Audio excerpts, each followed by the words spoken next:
श्रोता प्रेमियों, मैं राम सागर शास्त्री आप लोगों के समक्ष रखने जा रहा हूं एक प्रसंग, रामायण के संदेश। देखिए, रामायण का एक संदेश यह भी है कि संसार में भाई से बड़ा कोई मित्र नहीं है और भाई से बड़ा कोई शत्रु नहीं है। रावण ने मरते समय राम से यह बात कही थी कि राम, मुझे मारने में आपका कोई गौरव नहीं है। अगर विभीषण को मैंने लात मारकर लंका से न निकाला होता और विभीषण आपको भेद नहीं बताता तो आप शायद मुझे कभी नहीं मार पाते। कि हे राम, मारने में मुझको गौरव न तुम्हें कुछ प्राप्त हुआ। यह रण था भाई भाई का जो ऐसे आज समाप्त हुआ। फिर भी जीत मेरी ही हुई है। अपने जीते जी मैंने आपको लंका में पांव नहीं रखने दिया और मैं आपके सामने ही आपके लोक को जा रहा हूं। देखिए, भाई भाई की विपत्ति में हमेशा हाथ बटाता है और शत्रु बन जाने पर भी वह नुकसान पहुंचाने के लिए हिचकता है। जब राम युद्ध में रावण के शीश और भुजाओं को काट डालते हैं और वे फिर से तैयार हो जाते हैं, तब उन्होंने विभीषण की तरफ देखा। विभीषण राम के मरने का सारा रहस्य जानता है, परंतु विचार करता है कि रावण अभिमानी जरूर है, परंतु आखिर में मेरा भाई है, मैं राम को भेद नहीं बताऊंगा। रावण विचार करने लगा, विभीषण मेरे मरने का रहस्य जानता है, इसलिए मुझे इसका संहार पहले ही कर देना चाहिए। जब उसने विभीषण पर शक्ति बाण का प्रहार कर दिया, राम ने बीच में आकर विभीषण को बचा लिया। तब उसने विचार किया कि रावण दुष्ट है, अगर हम भेद नहीं बताएंगे तो यह मुझे जान से मार डालेगा। उस समय विभीषण ने राम से रहस्य बता दिया कि नाभि कुंड अमृत वसिया के और नाथ जियत रावण बलता के। इसकी नाभि कुंड में अमृत है। रहस्य जानकर राम ने रावण को मार डाला। रावण के मर जाने पर विभीषण बहुत रोए, क्योंकि क्रोध शांत हो जाने पर ही ज्ञान का उदय होता है। देखिए, भगवान राम ब्राह्मण का कितना सम्मान करते थे। एक बार की बात है, भगवान राम सीता जी के सहित बैठे हुए थे। उसी समय ब्रह्मा जी ने देवताओं के कार्य हेतु उन्हें भगवान राम के पास भेज दिया। भगवान आज नारद जी को देखकर दौड़ पड़े, उन्हें हृदय से लगा लिया और सादर निज आसन बैठारे और जनक सुता तब चरण पखारे। आदर के सहित उन्हें आसन पर बैठाया।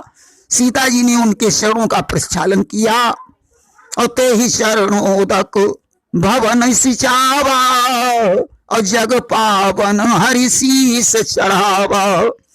उस चरणोदक से भवन का सिंचन करवाया और भगवान ने उसे अपने मस्तक पर धारण किया। फिर नारद से पूछा, कहो देवर्षि, आपका कैसे आना हुआ है? नारद ने कहा, प्रभु, जिस कार्य के लिए तुमने मानव शरीर धारण किया है उसे शीघ्र पूरा करो।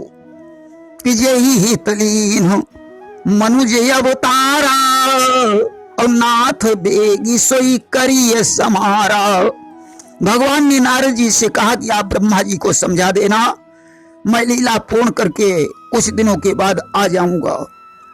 और राम रूप उर्धरि मुनि नारद चले करन गुणगान विशारद। आज भगवान के रूप की छवि को हृदय में धारण करके देवर्षि ब्रह्मलोक को चले गए।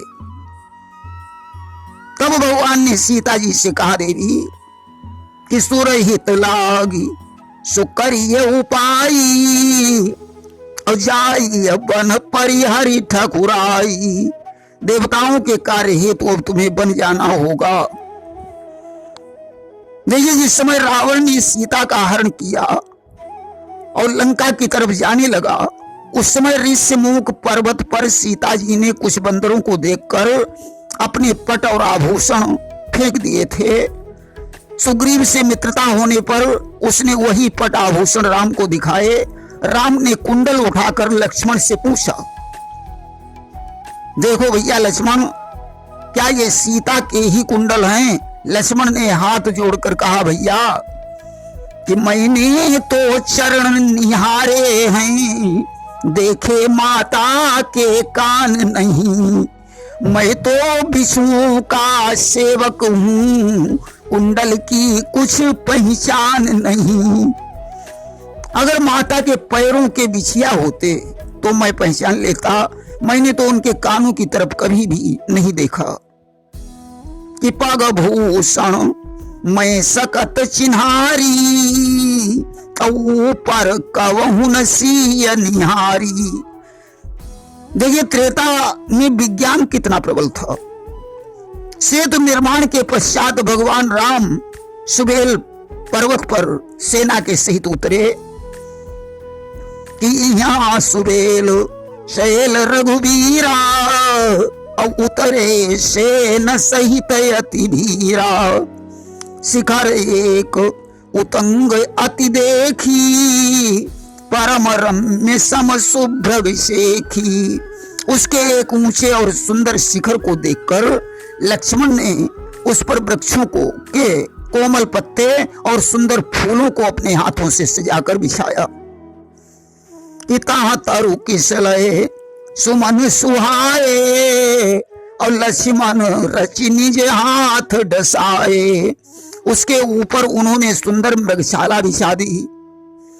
या वही मृगशाला थी जब राम मारीच को मारने गए थे, परंतु मृगशाला नहीं मिली तो राम ने उसे माया द्वारा निर्मित कर लिया था। किता पर रुचिर मृदुर मृगशाला, और तेहि आसन आसीन कृपाला। उसी आसन पर भगवान राम विराजमान थे। और प्रभु कृत शीश कपीस उछंगा, और वाम दही नदी सिचाप निसंगा। श्री राम जी वानर राज सुग्रीव की गोद में अपना सिर रखे हैं। उनके बाईं ओर धनुष और दाहिनी ओर तरकस रखा है। और दोनों कर कमल सुधारत बाना, कालंकेश मंत्र लगी कहना। वे अपने दोनों कर कमलों से बाण को सुधार रहे हैं। मंत्रणा देने वाले विभीषण कानों के पास बैठे हैं। परम भाग्यशाली अंगद और हनुमान उनके चरण कमलों को दबा रहे हैं। कि बड़ भागी अंगद हनुमाना, चरण कमल चापत विधि नाना। भगवान राम के पीछे लक्ष्मण जी कमर में तरकस कसे हुए, हाथों में धनुष बाण लिए हुए वीरासन में बैठे हुए हैं। यहाँ यह संदेश मिलता है कि राजा को इस प्रकार से रहना चाहिए। उसी समय उन्होंने दक्षिण दिशा की ओर देखा और विभीषण से कहने लगे कि देखो विभीषण दक्षिण आशा, और घन घमंड दामिनी विलासा। हे विभीषण दक्षिण दिशा की ओर देखो, बादल घुमड़ रहे हैं, बिजली चमक रही है। मधुर मधुर गरजई घन घोरा, होई वृष्टि जनु उपल कठोरा। भयानक बादल मीठे मीठे स्वर में गरज रहे हैं, कहीं कठोर ओलों की वर्षा न हो जाए। विभीषण ने कहा, प्रभु ये न तो बिजली है न बादलों की घटा है। कि कहा तो विभीषण सुनहु कृपाला, होई न तड़ित न बारिद माला।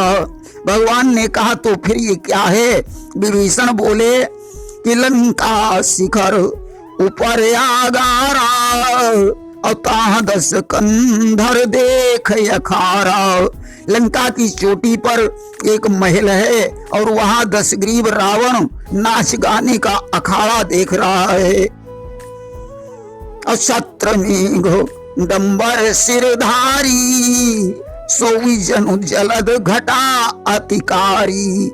रावण ने सिर पर बादलों के डंबर जैसा विशाल और काला छत्र धारण कर रखा है, वही काली घटा जैसा प्रतीत हो रहा है। मंदोदरी सवन ताटंका असोई प्रभु जनु दामिनी दमंका। मंदोदरी के कानों में जो कुंडल हैं वही बिजली की तरह चमक रहे हैं। आवाज ही ताल मृदंग अनूपा सोई रव मधुर सुनहु सुर भूपा। ताल और मृदंग बज रहे हैं, वही मधुर गर्जन की धुन है। अप्रभु मुस्कान समुझी अभिमाना और चाप चढ़ाई बाण संदाना। रावण का अभिमान समझकर भगवान मुस्कुराए और उन्होंने धनुष पर चढ़ाकर बाण का संधान कर दिया कि छत्र मुकुट ताटंक सब हते एक ही बाण। सबके देखत मही परे मरम न को जान। एक ही बाण से छत्र मुकुट और कुंडल कटकर गिर गए। इसका कारण भी कोई नहीं समझ पाया। अवस कौतुक करी राम सर प्रविश्युआई निसंग। रावण सभा संक सबो देखी महारस भंग। इतना चमत्कार करके राम का बाण तरकस में वापस लौट आया। रंग में भंग देखकर रावण की सारी सभा भयभीत हो गई। त्रेता में इतना बड़ा विज्ञान था। देखिए, कुछ कवियों ने इस प्रसंग को दूसरी तरह से गाया है कि भगवान राम ने विभीषण से पूछा कि नहीं मधुमास नहीं झरमी हो, नहीं कहूं भूमि हरी झमकी है, और ना कहूं पावस बोले हैं मोर, नहीं कहूं गर्ज सुनी घन की है, और ना इत चंद्र उगे उत भानु, नहीं कहूं तारन की झलकी है। और ये हुआ आश्चर्य महान भयो, बिन बादल बिजली कहाँ चमकी है। विभीषण, ये वर्षा ऋतु का समय भी नहीं है, फिर बिना बादल के बिजली कहाँ चमक रही है। विभीषण ने कहा कि हेमपुरी त्रिपुरारी पुरी, पुरदेव बनी शिव शंकर की है। सागर नीर के तीर बसे, जहाँ देवन की सब ही झलकी है। खेलत नारी पिया संसार की पासन पे जब ही झपटी है, और नारी हंसी नव यौवन ते, बिन बादल बिजली वहां चमकी है। लंका के शिखर वाले महल में मंदोदरी रावण के साथ पंसासार खेल रही है। उसके हंसने से ये बिजली की चमक जैसी हो रही है। देखिए, बहू को किस प्रकार रखना चाहिए। देखिए, जब चार बहुएं महाराज दशरथ के घर में आई तो उन्होंने कौशल्या से कहा कि वधू लड़किनी पर गृह आई, और राखे नयन पुतरी की नाई। ये पराई लड़कियां अपने घर में बहू बनकर आई हैं, इन्हें तुम नयन की पुतली के समान समझना। और कौशल्या ने सीता को उसी प्रकार समझा भी था। जब सीता ने राम के साथ जाने का आग्रह किया तो कौशल्या राम से बोली कि नयन पुतरी इब प्रीति बढ़ाई, और राखे हो प्राण जान की हिलाई। मैंने सीता को नयन की पुतली के समान समझा। जिसने कभी कठोर भूमि पर अपना पांव नहीं रखा, आज वही सीता आपके साथ जाना चाहती है। इसमें तुम्हारा क्या विचार है। राम ने कहा, जैसी माता की आज्ञा। देखिए, पहले पुत्री को ससुराल भेजते समय माता पिता उसे नारी धर्म की शिक्षा देते थे। शिव विवाह में मैना ने पार्वती को उपदेश दिया कि करहु सदा शंकर पति पूजा और नारी धर्म पति देव न दूजा। तुम तन मन धन से शंकर जी के चरणों की सेवा करना, इससे बड़ा स्त्री धर्म और कोई दूसरा नहीं है। सुनैना ने सीता को विदा करते समय शिक्षा दी थी कि सास ससुर गुरु सेवा करहु और पति रुख देखी वचन अनुसरहु। सास ससुर और अपने से बड़ों की सेवा करना, पति का रुख देखकर उनके वचनों का पालन करना, और सीता ने शिक्षा का पालन भी किया था कि यद्यपि गृह सेवक सेवकनी और विपुल सदा सेवा विधि गुनी। यद्यपि घर में सेवक और सेविकाएं हैं, फिर भी घर की परिचर्या सीता जी अपने हाथों से करती हैं, राम की आज्ञा का पालन करती हैं। भगवान राम जिसमें प्रसन्न रहे सीता जी वही करती है, मन लगाकर पति के चरणों की सेवा करती है। और कौशल्यादि सासु गृह माही सेवई सवनि मान मद नाही। तीनों सासुओं की सेवा करती हैं। जिस समय सीता राम के साथ वन को चली और जनक जी वन में सीता जी से मिलने गए और उन्होंने कहा, धन्य है पुत्री, तूने दोनों कुलों को पवित्र कर दिया कि पुत्री पवित्र किए कुल दो और सुजसु धवल जग का सबको। अगर आज की कोई लड़की होती तो वनवास भोगने ही नहीं जाती, और आज का कोई ससुर होता तो वह अपने दामाद पर क्रोधित होता कि मेरी बेटी को तुम वन में क्यों लाए। ये पहले अच्छी शिक्षा दी जाती थी। आज लड़की की विदाई के समय कोई शिक्षा नहीं दी जाती है। माता अपनी बेटी से यही कह देती है कि बेटी आ जाई के इतनों की जय और चूल्हो उठाई अलग धर लीजिए। देखिए दूसरे के दुख में किस तरह से शामिल हुआ जाता है। एक बार टिटहरी के 3 अंडे समुद्र बहा ले गया। अब बेचारी टिटहरी परेशान हो गई, चोंच से पानी भर भर कर बाहर फेंकने लगी। अगस्त जी ने उसे परेशान देखकर आचमन करते करते सारा समुद्र पी लिया और टिटहरी को अपने अंडे प्राप्त हो गए। बाद में उन्होंने मूत्र मार्ग से समुद्र को बाहर निकाल दिया, जिससे उसका जल खारा हो गया। देखिए शुभ कार्य में छोटे बड़े सभी को सहयोग करना चाहिए। जिस समय लंका में जाने के लिए समुद्र पर पुल बन रहा था तो एक गिलहरी भी अपना सहयोग कर रही थी। वह अपने छोटे से मुख में कंकड़ी उठाकर लाती थी और समुद्र में डाल देती थी। भगवान उसके इस कृत्य पर बड़े प्रसन्न हुए। उन्होंने गिलहरी को गोद में उठा लिया और उसकी पीठ सहलाने लगे, जिससे उंगलियों के निशान उसके शरीर पर बन गए। जो रेखाएं आज भी गिलहरी के शरीर पर पाई जाती हैं।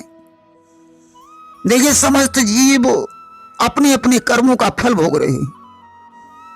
जिस समय राम का वनवास हुआ, लक्ष्मण ने रास्ते में राम के चरणों पर अपना मस्तक रखकर कहा, भैया कैकेयी माता जैसी कौन कुमाता होगी जिसने आपको 14 वर्ष का वनवास दे दिया। उस समय राम ने कहा, भैया इसमें कैकेयी माता का कोई दोष नहीं है। पुत्र कुपुत्र हो सकता है परंतु माता कभी कुमाता नहीं होती। कि को न काहु कर दुख सुख दाता और निज कृत कर्म भोग फल भ्राता। यहाँ कोई किसी को कष्ट नहीं देता, समस्त जीव अपने अपने कर्मों का फल भोगते हैं। वहीं मिट्टी की विशेषता पर एक संदेश मिलता है कि लक्ष्मण जी जब राम के साथ वन जा रहे थे तो उन्होंने वन में एक जगह से थोड़ी मिट्टी उठाकर मुट्ठी में भर ली। अब तो उनका विचार बदल गया, अरे मैं राम के साथ क्यों आया, मुझे महलों को ठोकर मारने की क्या जरूरत थी। लक्ष्मण जी ने उस मिट्टी को जमीन पर रख दिया। अब तो उनकी सोच फिर बदल गई, नहीं राम हमारे बड़े भाई हैं, सीता जी माँ के समान हैं, इनकी सेवा से बड़ा कोई धर्म ही नहीं है। जब ऐसा बार बार हुआ तो उन्होंने राम से पूछा, भैया मैं इस स्थान से जब मिट्टी उठा लेता हूँ तो मेरा भाव बदल जाता है, जब जमीन पर इसे रख देता हूँ तो बुद्धि शुद्ध हो जाती है। राम ने कहा, लक्ष्मण यह मिट्टी ही दूषित है, क्योंकि किसी समय यहाँ सुंद और उपसुंद नाम के दो राक्षस रहते थे जिनमें बड़ा प्रेम था। उन्होंने ब्रह्मा जी से विग्रह द्वारा मृत्यु होने का वरदान मांगा था। दोनों दैत्यों ने जब देवताओं को परेशान कर दिया तो देवताओं ने उनके पास तिलोत्तमा अप्सरा को भेजा। सुंद बोला या मेरी पत्नी बनेगी, उपसुंद बोला या मेरी पत्नी बनेगी। दोनों में विग्रह हो गया। सुंद ने तलवार से उपसुंद का शीश काट लिया और उपसुंद की तलवार से सुंद का शीश कट गया। दोनों की मृत्यु हो गई। जिनके रक्त से यहाँ की भूमि दूषित हो गई है वह उसी का गुण है। प्रेम से बोलिए वृंदावन बिहारी लाल की जय।